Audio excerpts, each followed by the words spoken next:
Warning: the following episode of Record All Monsters contains references in history to triggering subjects, including self-harm, attempted suicide, and domestic violence. Hello, I'm Robert Kelly, and today on Record All Monsters, Willis O'Brien and the Long Road to King Kong vs. Godzilla.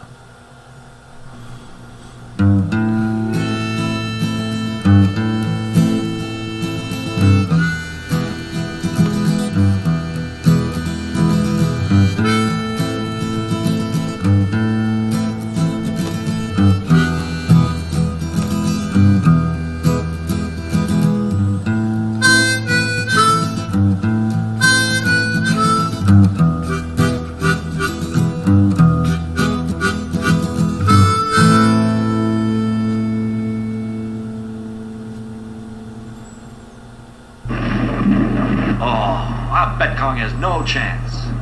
I'll toss you. Heads for King Kong. Tails. Okay, you can remove the level gauges. It's time to play with Willis O'Brien once again. And up top here, I will give a warning. This part of the episode does discuss, quite frankly, domestic violence toward children, and self-harm. When last we saw Willis O'Brien, he had completed work on Eugene Laurier's second monster opus, The Giant Behemoth.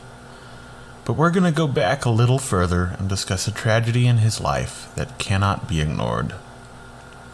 In 1915, Obie married a woman named Hazel Ruth Collette, and they had 2 children together, sons William and Willis Jr. Their marriage, like Obie's working relationship with Ghost of Slumber Mountain producer Herbert M. Dolly, was troubled from the start. O'Brien was, by most accounts, not a good husband or father. He drank, had affairs, and spent most of his free time either at boxing rings or racetracks. His wife, justifiably frustrated, publicly accused him of impregnating and then abandoning one of his female collaborators, and in 1922 attempted to kill both herself and their oldest son William by flipping over a canoe they were riding in. 8 years later, they would divorce, and Ruth would be diagnosed with tuberculosis and cancer. William also developed tuberculosis and went blind in both eyes as a result. Despite her unstable behavior in the past, the boys remained in Ruth's custody. In 1933, during the production of the lackluster Son of Kong, O'Brien brought his sons to visit the film's set, showed them the miniatures, and began to rebuild his relationship with the boys after 3 years and much more of neglect. When he returned them to Ruth, the two fought about child support. Once again, I'm going to double down on that warning about domestic violence toward children and self-harm. I will keep it as short as I can. Feel free to skip ahead if that is something you do not want to hear about. On October 6th of 1933, Hazel Ruth Collette shot and killed both of her sons and shot herself in the chest as well. In doing so, she paradoxically extended her life by another year, as the bullet drained her tubercular lung. She died in 1934 in the Los Angeles General Hospital prison ward. O'Brien remarried that year to a woman named Darlene Purnett, and they stayed together for the rest of his life. My source for this information regarding the tragic death of O'Brien's family comes primarily from Mark Berman's 1999 article for The Guardian, The Kingmaker, which is available on theguardian.com. O'Brien had a stroke of good luck in 1950, as he was awarded an Oscar for his special effects work on the previous year's Mighty Joe Young, which was also the commercial film debut of stop-motion animator Ray Harryhausen, who we know from Beast from 20,000 Fathoms. Wave as we pass by. The monster movie boom of the late 50s in America kept O'Brien busy on and off, producing a dinosaur sequence for Irwin Allen's 1956 nature documentary Animal World, as well as work on 1957's The Black Scorpion and our old friend Eugene Laurier's The Giant Behemoth. Okay, we're back to the fun stuff. After a disappointing second team-up with Irwin Allen, a 1960 remake of the earlier Lost World, Obie was looking to get his career back on track. Allen had not allowed him to use any stop-motion on The Lost World, instead gluing fins and other threatening appendages onto lizards and baby alligators. If returning to The Lost World hadn't worked, maybe revisiting King Kong would. So O'Brien put together a pitch for a sequel, King Kong vs. Frankenstein, where the grandson of Victor Frankenstein puts a beast called the ginkgo together from dead African animals. And it has a boxing match with King Kong in San Francisco until they tumble off the Golden Gate Bridge together. O'Brien's pitch got the attention of producer John Beck after shopping it around extensively and getting the permission of studio RKO to develop the project. RKO no longer produced their own movies, so Beck and O'Brien had to keep shopping. The first thing Beck did was get a screenplay written, turning to George Yates, who had come up with the story to 1954's Them, as well as the screenplays for It Came From Beneath the Sea, The Amazing Colossal Man, Earth vs. the Flying Saucers, and 1958's Frankenstein, 1970. He then took Yates' screenplay around, finally landing at Toho, who were getting ready to celebrate the 30th anniversary of the company's founding. What better way to celebrate than matching up the newly acquired original giant movie monster, who had inspired their own special effects wizard, Eiji Tsuburaya, who I will talk about in detail, I promise, to get involved in special effects against their own giant monster star. Toho producer Tomoyuki Tanaka had Mothra screenwriter Shinichi Sekizawa rewrite the screenplay to include Godzilla and turned it into a salaryman comedy. At director Ishiro Honda's request, the film would be a satire of people's obsession with TV. Back in the US, John Beck got a deal with Universal Pictures to be the sole distributor of the film in English-speaking territories. He had initially agreed to pay half of RKO's steep $200,000 licensing fee for the right to use the Kong character, but in the end didn't split the bill with Toho. As a result, they were saddled with the entire amount, which took up more than half of the film's reported production budget. Beck left O'Brien behind, and like with Ghost of Slumber Mountain, he never saw a cent. Neither did Kong's co-creator and co-director Marion C. Cooper. He attempted to sue Beck, Universal, and Toho, but the case was dismissed, as Cooper was under the erroneous assumption that he was Kong's sole owner. That wasn't the only fallout caused by the American release of King Kong vs. Godzilla.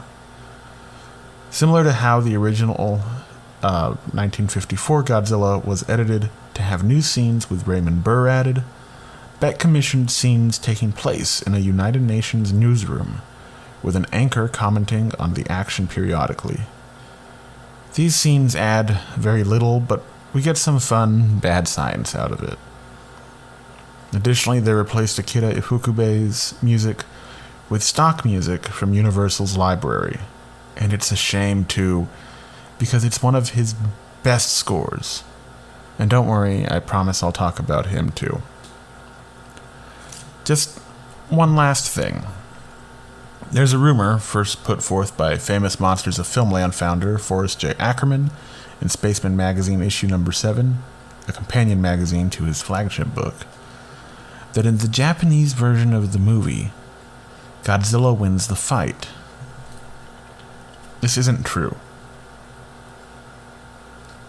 According to a recent post on Toho's website recapping the film, Kong was seemingly the victor. But the ending is ambiguous, and I'd like to shout out August Dragone for the information about where that rumor started. King Kong vs. Godzilla was the highest earning and most attended film in the franchise until 1992. And it set the tone for Godzilla movies going forward. And it happened, guys. After years of delays, we have a rematch. Legendary Pictures and Warner Brothers' Godzilla vs. Kong was released on March 31st, 2021. And it was...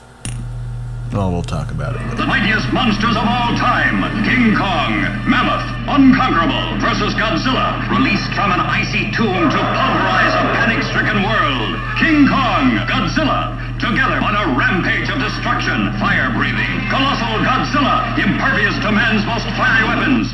Nothing you have ever seen, nothing you have ever felt, could prepare you for this colossus of entertainment.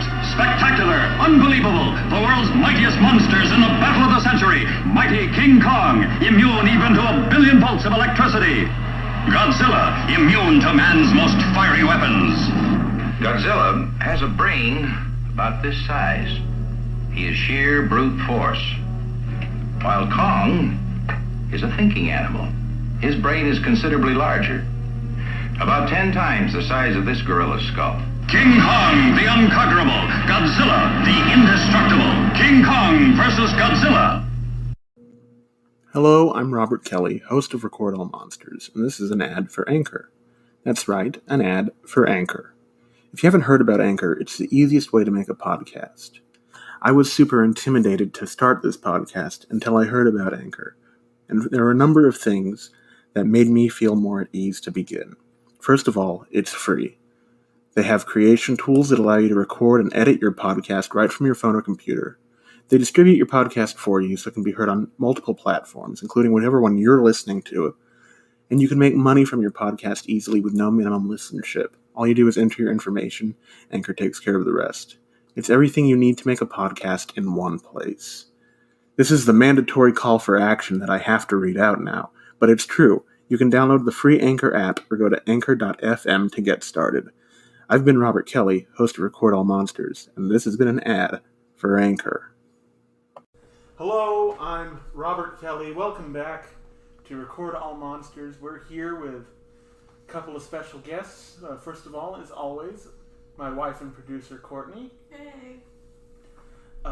Returning guest, Nathanael Ross Smith. Hello, good to be here. Our monkey movie correspondent. Mm-hmm.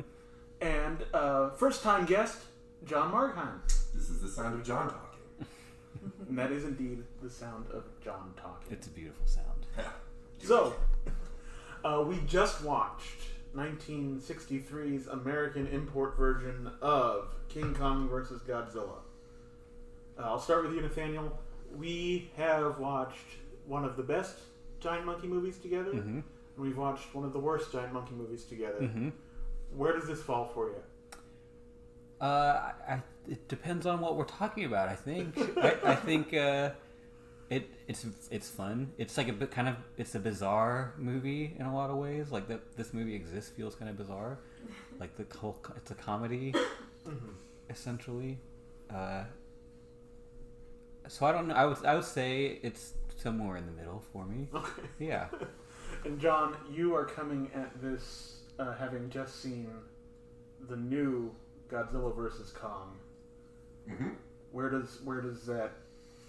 I think they're both their own little special angels in their own little special ways. I mean, I think like this one is just so. The one we just watched, the 1963. 1963 for the U.S. version. The 63 version. It has this sort of, I mean, it's extremely 1960s and has this sort of like very goofy sort of vibe to it that like works. At first I was not in love with the sort of character design of both, like the suits basically for both of them, but good lord, did that King Kong mask like grow on me over the course of the film. And like they do cool things with it, like they talk about in theater how there's like the Commedia dell'arte masks, like they're designed so that you can like push them like different ways, and like the different shadows will make different expressions basically on the face. And like this, like the King Kong was so lovingly shot, like his big dumb face So that it did have this sort of like range of expression that I wasn't expecting. But yeah, now I've like rabbit trailed myself into another point that I wanted to make, was that I was in love with King Kong and the one that just came out. Like that, all of the like expressiveness in it. I was like Team Kong the whole movie and was not expecting to be. But yeah, I mean, like it's fun because while we were watching, you told me that they watched professional wrestlers for the 1963, or they were like sort of modeling their performance off professional wrestlers. And like I have a note from like when I was watching the most recent one where I'm like, this is just like straight, like by the time they're like tag teaming Mechagodzilla, like it's like straight up professional wrestling, like top 10 greatest professional wrestling betrayals. They have the, you know, like they have both arms and they throw them through the ropes. Exactly. Yeah. And it rules super hard. By the way, there will be spoilers in this for the current sorry. Godzilla versus Kong. And I'm sorry about that, Nathanael. Hey, that's okay. That's all right. Courtney, this is your first time seeing this movie all the way through. What's on your mind? It's all over the place, to say the least. Way too much brown face for but the fights were fun. One of my favorite aspects of this particular movie is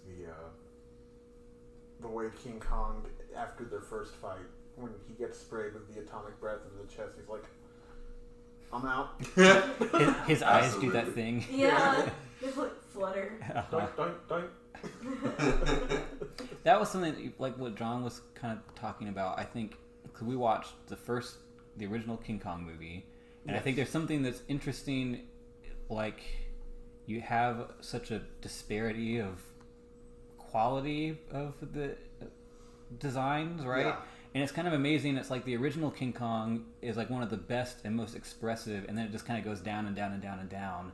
And now is like the one we watched today. They're just in a monkey suit that's not even like a really good monkey suit. Right. And then now like they're even with, I'm not always a CGI fan, but they're getting better and better and able to actually make it hold up better. So now it's like back to being expressive again. So I think that was something for me is like I always have like a soft spot for King Kong and kind of like it's like, oh, it's kind of relatable and it's like he's like expressive, and in this it's like no, he's just kind of grotesque, and that it's like its own thing, and I like that, but it's like I don't have the same like, oh, I hope King Kong's okay in this movie as normally. We just watched Konga a few weeks ago, which has a bad performance in a great ape suit. Yes. And I think we have the opposite here. We have a very good performance.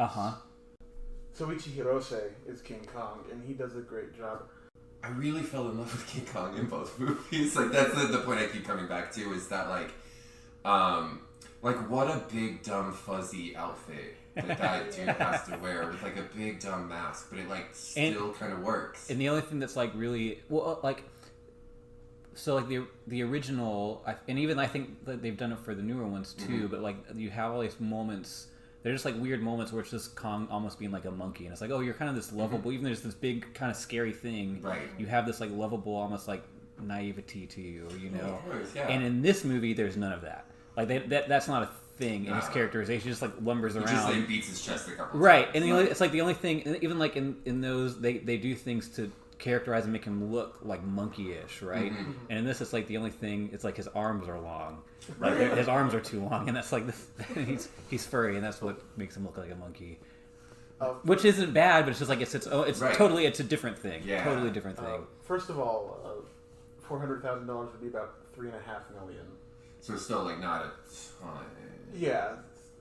But second of all, on that, the actor Soichi Hirose, they built the suit for him so that there were two sets of arms. And one set was long, and he had, like those grabber hands that you can get at the dollar store? Right. Yeah. Sweet. And one had like those with monkey hands, and the other one had his actual hands in it. I was wondering, because there's a point where I was like, oh, I don't remember his arms being that long before this, and that makes sense. Well, it's like, because he's got the eye panels, too, for the mask. Yeah, where you can see him, like, blink or whatever.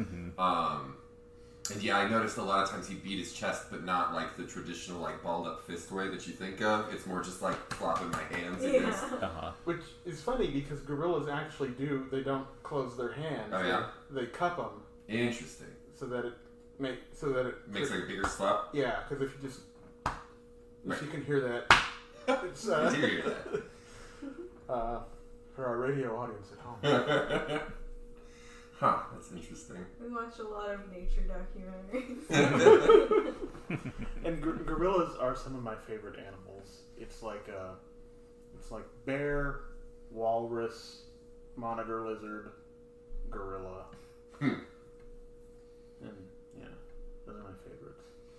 See, a thing that I was thinking about a lot during both of these movies, actually, is that I worry that I'm like speciesist or something, because like I have a hard time relating to Godzilla in the same way that I would relate to any giant monkey, just because like there's more like readable code from the primate who I'm more closely related to than the lizard, which is alien brain to me. Also, Robert, what's your opinion on Godzilla having a brain the size of a marble? Yeah. Like, weigh in on that, because that doesn't seem right to me. Yeah. So that's unique to the American version. Okay. That discussion. And it seemed like vaguely like I expected them to get the calipers out and like get into like some scary brain science. Yeah, right. King Kong's skull slopes here, Exactly. so we can't. Yeah. So Godzilla, throughout the course of the original series, the Showa era, it's called, that runs from 1954 to 1975, exhibits a lot of learning behavior. So I don't know if that would hold water, Right. really. As a matter of fact, even in Godzilla vs. Megalon from 1973, so 10 years later, he uses a tree the same way Kong uses on Right. him. Which I don't think that's supposed to be like learned behavior. Yeah. But just the way we force narrative continuity onto things. Like, I love The Simpsons, and people are always trying to reconcile the floating timeline of this cartoon show that's been running for 30 years with no forward progress. Right. And the Godzilla movies are kind of like that. They don't, especially in the Showa era, they all just kind of happen. And in the time that they're set. Well, and that's like because that's not the important part of those movies, right? Like, I mean, it's like, because I think our desire for that sort of like meta-narrative, like continuity, deep lore thing, like can kind of ruin things sometimes. Oh, absolutely. And like just smashing two big things against each other is fun. And that, I mean, even within the history of entertainment or TV, that's like that's like in the last decade. Absolutely. That's what things have to be now. So it's like you just enjoy it. Yeah. Some of the suits are more expressive looking too. This is Not one of them. not the greatest one. Right. Well, because I feel like, because I've seen like original King Kong and I've seen like original Godzilla, and both of those like seem like way more. It's like the way like the Planet of the Apes series, like the apes get crappier and crappier, like the farther the later you go. Which is it's weird because I think. Sorry, not to interrupt. Sorry, no, go. But I think I love old movies and always have loved old movies, and I think a lot of times people look back and be like, "Oh, things weren't that good." But in these things, right, you have these earlier things, and the earlier designs were the best ones, and then it got worse and worse and worse. Right. And then it started to kind of get better when we could use computers, but even then, it's like you go back and watch some of those, and it's like, oh no, this is horrible. Like Scorpion King, Yeah. like So- the unhuman Right. horror that is the rock scorpion monster. Exactly. And I mean, now, especially like the new Kong movies and Godzilla movies are like, oh yeah, these look.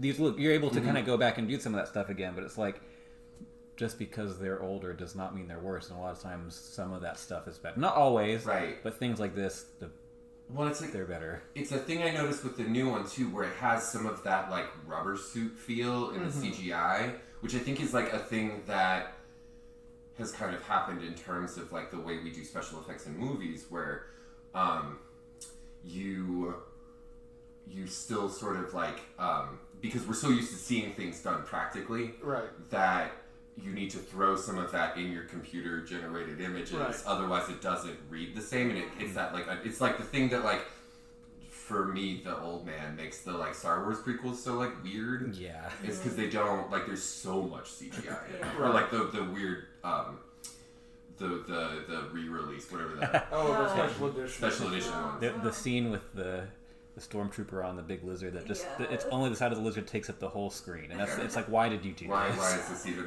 Why is it you just throwing clip art over top Right. of that Well, whole and thing? it makes such a contrast to the practical effects that are everywhere in the movie. Absolutely. And then later versions of the special editions, Right.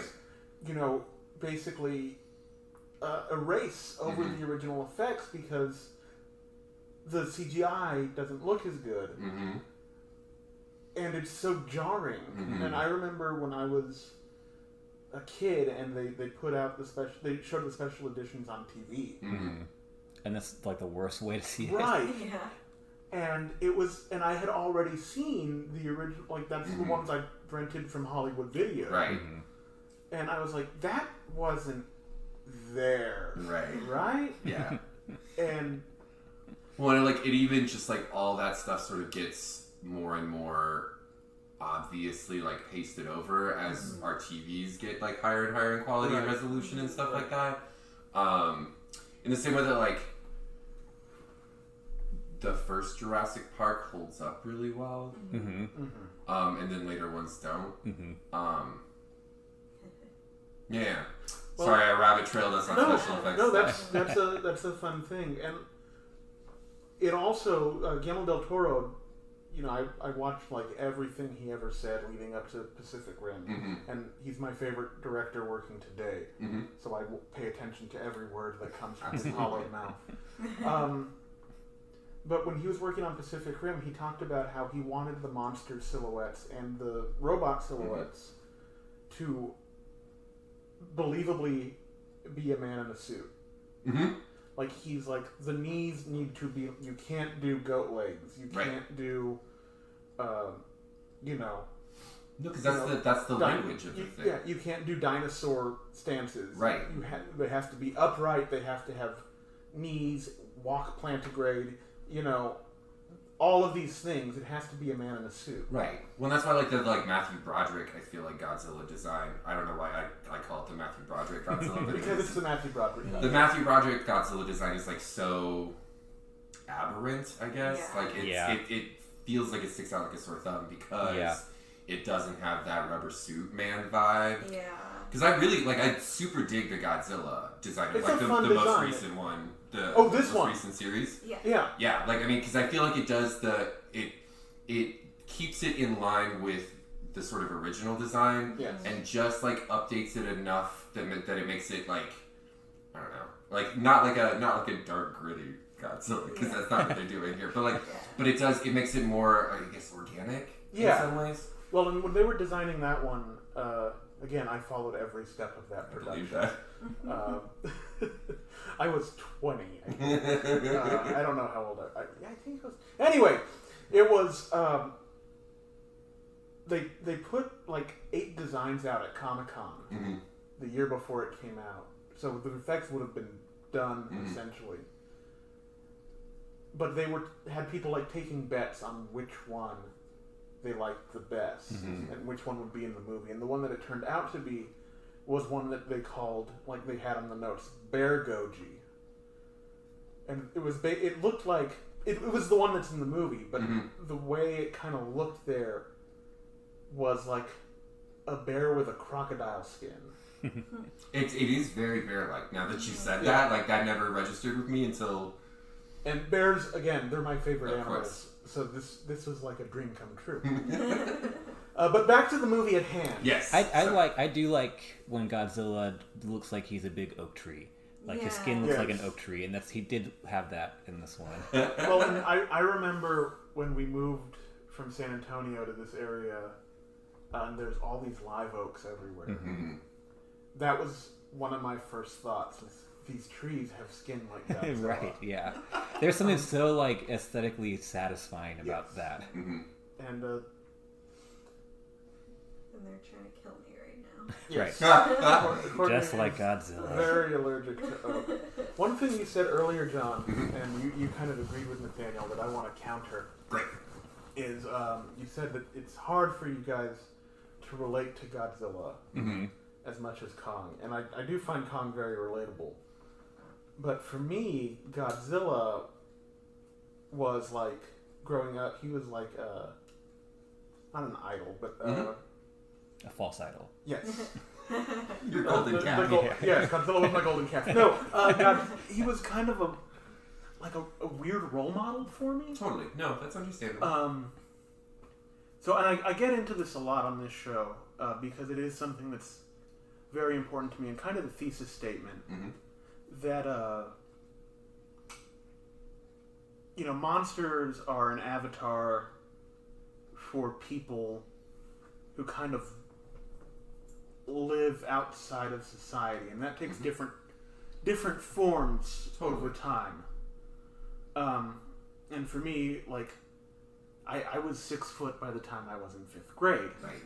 I'm also, and I you can turn this off if you want at this point, because I've talked about growing up being a large Hispanic man in a very German town many times. But it's, to me, having that otherness, and everyone has their own kind of otherness.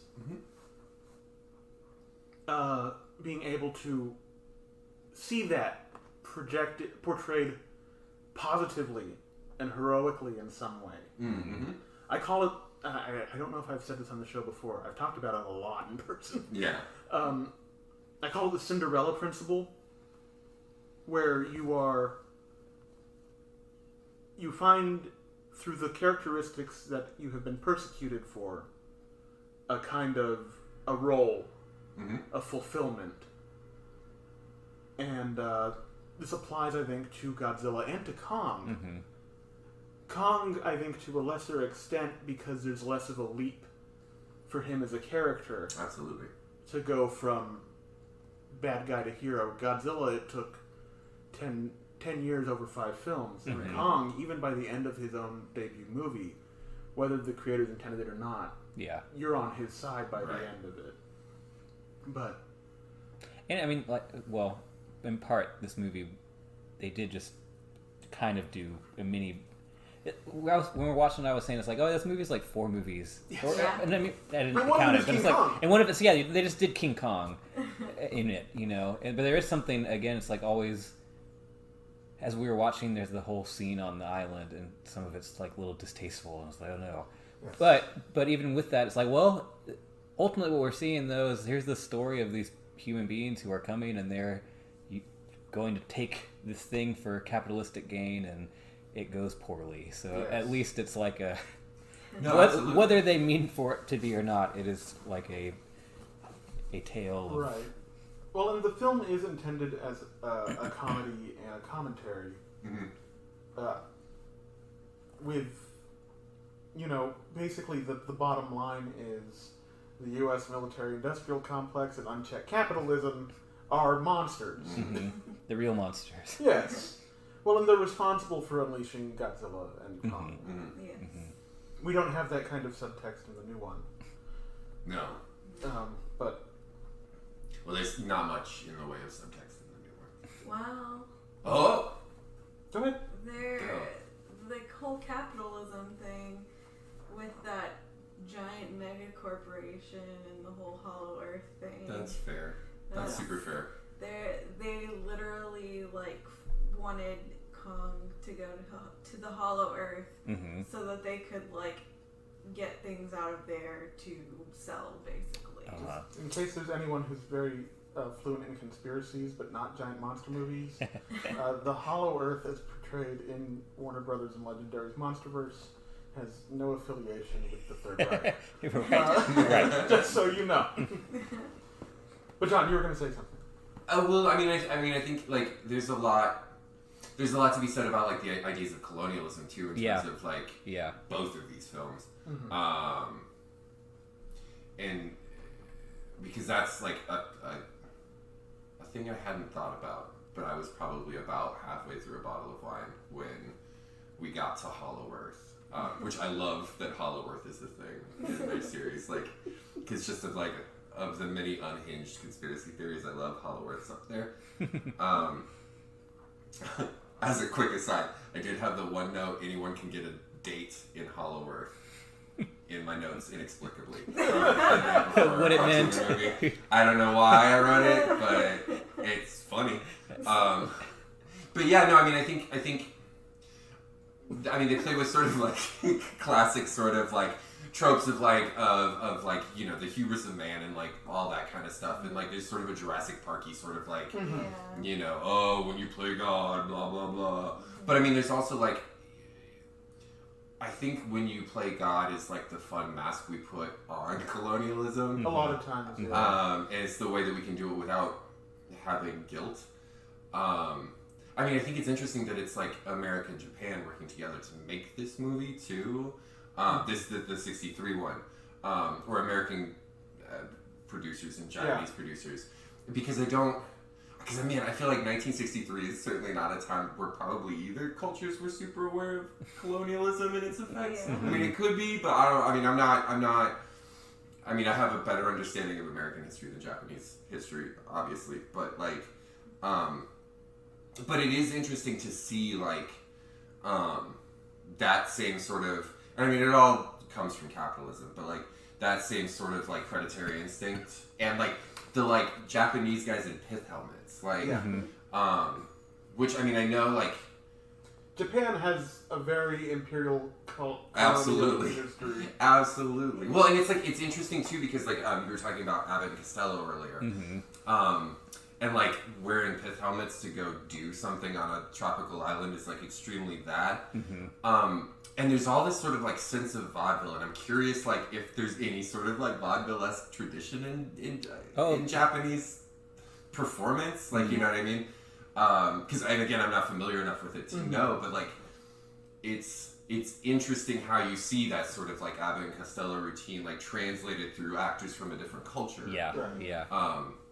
And how like it feels like Mr. Taco is like more of a character that's like would be a thing with Japanese actors. Does that make sense? No, that makes a lot of sense. And it, like he embodies that role far. He does a better job at playing, you know, this kind of homegrown role. Right. It's just like, I don't know, just another interesting thing that popped into my brain. No, it's good. It's good. So did we have any final thoughts on 1963's King Kong versus Godzilla? There's no mystical child in this one. No, that is that's something that comes later for the genre. Oh, okay. Because like because I've seen like, I think I saw Godzilla versus Mechagodzilla. That was one I had on VHS that I really liked as a kid, and I feel like there's twins or something in that one. So I might be thinking of Mothra though. A lot of the Mothra ones there are fairy twins, but they're not. They're usually not children. Right. So, like, Godzilla's Revenge, Godzilla vs. Hedorah, Godzilla vs. Megalon, which is probably the most seen Godzilla movie in the U.S., Godzilla vs. Megalon. That has a kid. Right. And he's very prominent in the movie. That's the one with Jet Jaguar. Yes, that's the one with Jet Jaguar. But, on that note, we'll end this part of the discussion. Okay. Also, the general term for the magical kids in these movies is Kenny. Oh, yeah. They're called Kennies. Term was introduced by Mystery Science Theater. Okay. In the Gamma movies, they used an international dub where they changed the main character, who was a child's name, from Toshio to Kenny because it scans so perfectly. So they refer to all the children in these movies as Kenny. And over time, it just took the overlap of fans of Mystery Science Theater and Godzilla movies and giant monster movies if it were a Venn diagram, it'd probably just be a circle Right. with a little bit on the edge that doesn't overlap. But So the term Kenny covers those kids, and the first Kenny's actually probably in Gorgo, which is an American and British co-production. And his name is Sean. And he's a little Irish boy. Of course. And he's actually a really good actor. Yeah.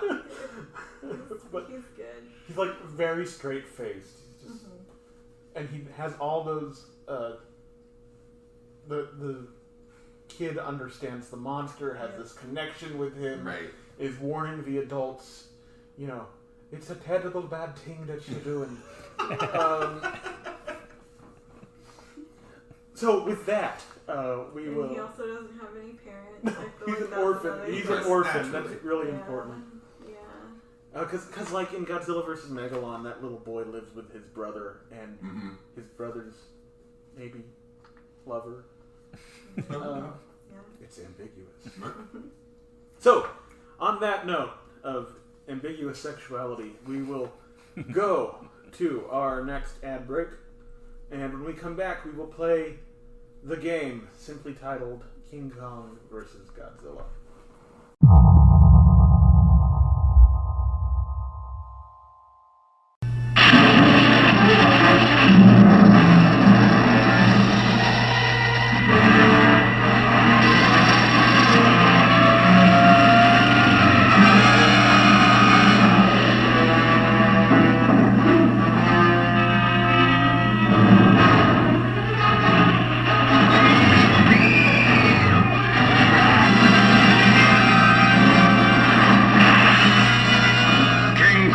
Invincible gorilla god of a jungle paradise, destroyer of cities. Godzilla, indestructible behemoth from prehistoric time, released from an icy tomb to pulverize a panic-stricken world. Now, for the first time, in one awe-inspiring motion picture, they meet the mightiest monsters of the ages, King Kong, Godzilla, locked in the most titanic battle of all time.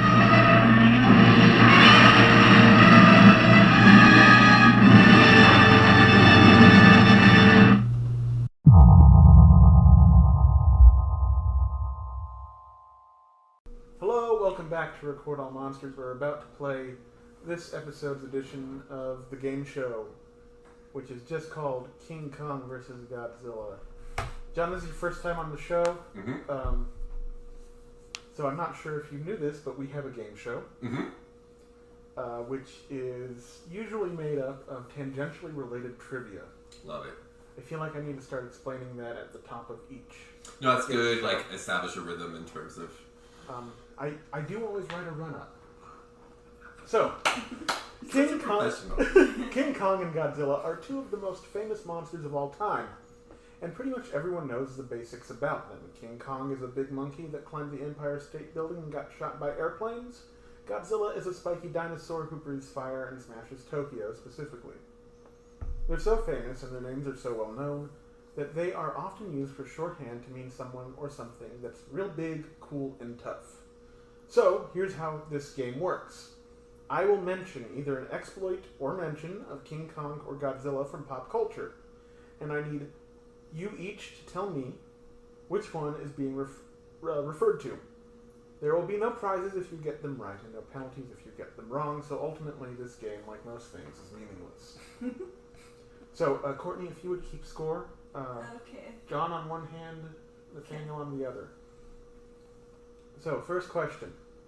And Are we, like, buzzing in? Or you're not buzzing in. You're not buzzing in. I will point to, let's say Nathanael first. And then I'll go next. Okay, great. And then I will give you the right answer. So you can both score in a round. There is no prize for the winner. There is no penalty for the loser. Just shame. Shame. More of that. Yeah.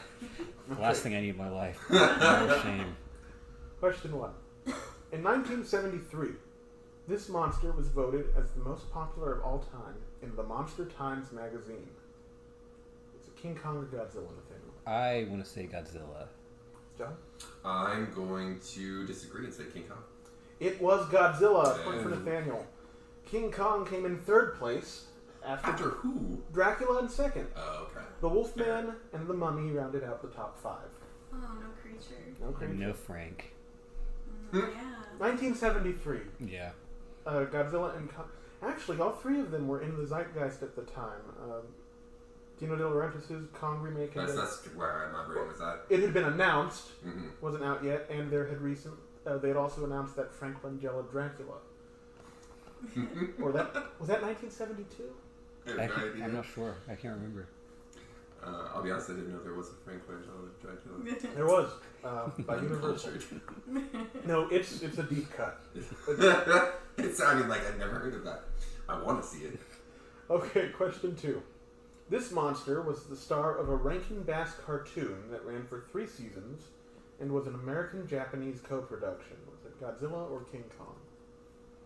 That's something that I should know, but I don't have any idea. So I'm going to guess and say Godzilla again. Okay. I concur.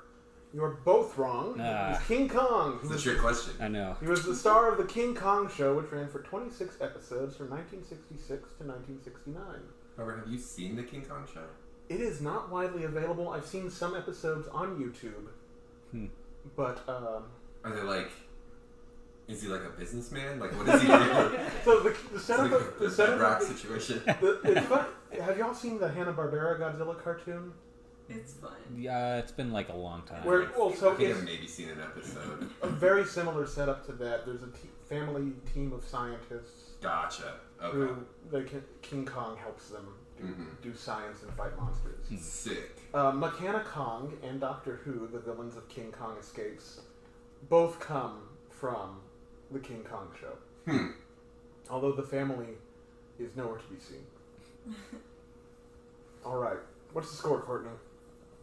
1, Nathaniel. Okay. That's the score. We're on roll. Question 3. This monster was referenced in the Rocky Horror Picture Show song Science Fiction Double Feature. Nathaniel? King Kong. John. I agree. You are both correct. King Kong strikes again. The lyrics read, then something went wrong for Fay Ray and King Kong. I'm not singing it because... No, don't sing it. I don't want to get copyright struck when this goes on YouTube. Get a little bit of use room. They already struck me for using like 3 notes of one of Godzilla's themes. What? Is it the big 3 though?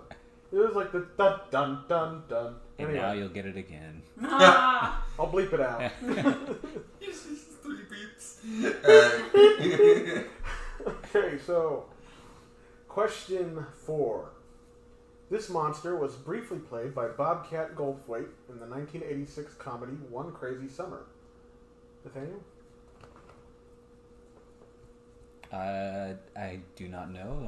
I'm gonna say Godzilla. I'm gonna guess King Kong. Nathaniel, Godzilla is the correct answer. Oh, I just gotta follow Nathaniel's lead. Whether or not I just hadn't said Godzilla in a while, so that's I thought it was Kong. Godzilla is the correct answer. Whether or not you refer to this as Godcat Zillawait or Bob Godzilla Thwait is entirely up to you. Like Bob Godzilla's weight. Okay, last question. What's the score, Courtney? 3-1. 3-1. Getting John, trounced. you, Is this worth 4 points? you know what? We'll make this one for all the beers. Just to keep it interesting. In a remake 4 decades after the original, this monster had a now difficult to watch effects scene featuring the World Trade Center. It is King Kong. John? I'm just gonna say Godzilla to be contrary. The answer is King Kong and Godzilla. Oh, so we both did it. Dino De Laurentiis' 1976 King Kong remake, 43 years after the original, moved the climax from the Empire State Building to the Twin Towers. And in the Dean Devlin and Roland Emmerich 1998 Godzilla remake, 44 years after that original, the towers are used as a landmark when fighter jets attack Godzilla. Robert, did you come up with that piece of trivia yourself? Did you curate that? Yeah, I do all the That's a questions. really good question. I do all the questions for myself. I'm very impressed with you. Thank you. Thank you. I do all the questions and research. For those of you listening, the sources for all of my essays and questions can be found on the website recordallmonsters.wordpress.com because I don't want to pay WordPress $90 a year just to take .wordpress out of the website. Under sources. All the sources are available there for every episode. If you have specific questions, you can email me at recordallmonsterspod@gmail.com, and I'll go over all this again. So, what's the final score, Courtney? 9-5. 9-5, just like Dolly Parton. Just like Dolly. And with that, we are going to close out this part of the episode. I will see you guys in the rundown of all the contact information. But before we do that, Nathaniel, where can people find you? You can find me on Instagram mostly, and depending on how active I am. But it's just my full name, Nathanael Ross Smith. That's it. Okay. That's all. And John, do you have any socials? Yeah, I mean, you can find me on the corner, and then I don't do monster content on my Twitter, but I'm Johnny Marg on pretty much everything. So JONNYMARG. Well, part of the reason I try to bring a variety of guests on, because I find a lot of times monster people like myself, like I need more enrichment from various other places, and I try and share that with my audience. Like I'm sure you're all well-rounded people, but we all have blind spots. Absolutely. And Courtney, See My Art stuff? Yeah, or See My Strand. All right. And I said catch you on the flip side like 2 episodes ago, so I don't want to say that. You'll hear a kind of like a blah sound, and then I'll tell you where to find us.